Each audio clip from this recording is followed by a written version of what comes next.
Fala pessoal, eu sou o Rick e eu tenho um canal geek. E hoje eu decidi que vamos falar sobre One Piece novamente, mas necessariamente sobre o século perdido em One Piece e os poneglyphs. Então vê se fica pronto, pega uma pipoca, uma coca, pega uma pizza, o que for pra comer e vem comigo. Antes de tudo, eu tenho que vir aqui na minha obrigação a vir agradecer vocês por todo o apoio que vocês me deram desde o início, porque agora temos 100 inscritos e eu agradeço muito a isso e bora lá.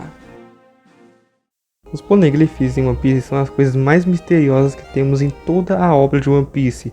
Eles são artefatos que escondem escrituras de 800 a 900 anos atrás. E até então, é um mistério qual a história que eles escondem. Os três tipos de poneglyphs. Os Cias poneglyphs são os que servem para indicar a localização de ilhas que possuem uma grande relevância histórica no mundo de One Piece ou que são realmente muito importantes na jornada em busca do One Piece. Eles possuem informações sobre as rotas marítimas do mundo e ajudam a guiar os piratas para locais significativos.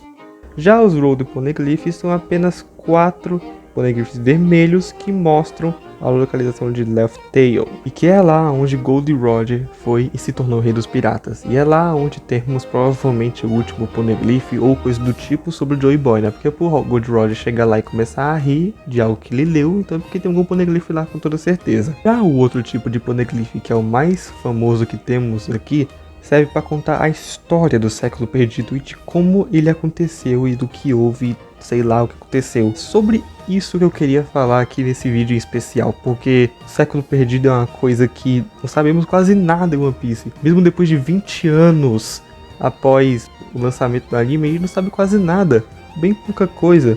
E tudo que sabemos sobre o século perdido é de que provavelmente houve uma guerra em que um homem chamado Joy Boy quis libertar o mundo da opressão e da escravidão, e que ele provavelmente quis com que os Homens-Peixe e a princesa da Ilha dos Homens-Peixe fosse à superfície e visse como é lá fora. A gente não sabe qual é o nome da princesa da Ilha dos Homens-Peixe na época, mas hoje em dia a gente sabe, pelo menos a da nossa época aqui, né, que os Mugiwaras estão vivendo, que é a Shirahoshi. Mas na época não era a Shirahoshi, era outra princesa, né? A gente não sabe quem era, mas enfim. E que ambas são armas ancestrais, no caso a arma Poseidon, que é a capacidade de se comunicar com os reis dos mares. Acredito que seja mais isso, né? Mais pra esse lado. E falando nas armas ancestrais, elas foram usadas no século perdido. Isso a gente com toda certeza sabe. Enfim, são muitas coisas. E os Mugiwaras, junto com o Luffy, a galera toda, possuem apenas 3 Road Poneglyphs. Então em Elbaf, provavelmente acredito que vai ter o último Road Poneglyph por lá. Ou não, né? Não sei. É suspeito de que talvez alguém tenha tomado o Road Poneglyph dele nos Homens-Peixe que havia no passado.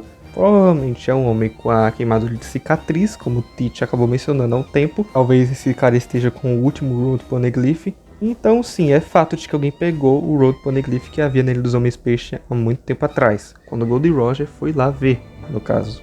E tinha um Road Poneglyph, só que hoje em dia não tem mais, tem só um Poneglyph. Mas a pergunta que não quer calar: quem diabos foi Joy Boy? Do pouco que sabemos dele, Joy Boy foi um homem que aparentemente queria libertar os escravos e libertar os Homens-Peixe do preconceito.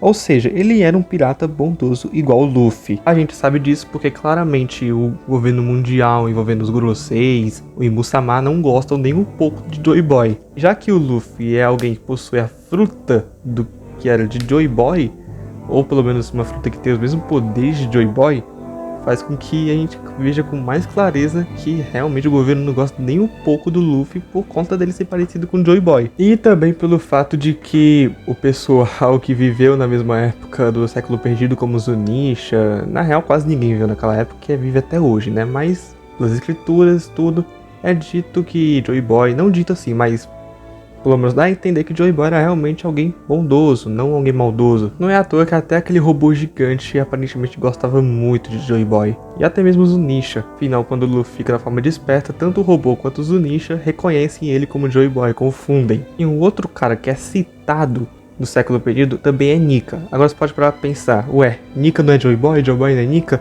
Olha, não.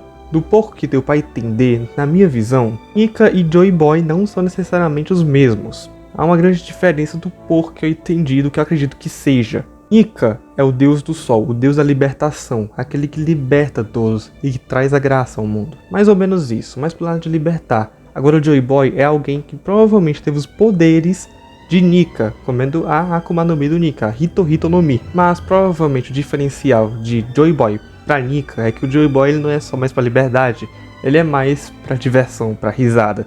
Porque realmente os poderes da Hito Hito no Mi, no caso, são algo que é fora de contexto e que é realmente bem engraçado de se ver. Aquele famoso humor branco, né? Mas temos o Nika, temos o Joy Boy, mas e o Luffy? Falando no Luffy, o Luffy já conseguiu encontrar vários poneglyphs, e isso tudo por causa da Nico Robin, que já a gente vai falar sobre. O Luffy provavelmente tem uma diferença que Joy Boy e Nika não possuem, que é o fato do Luffy ser alguém muito bravo.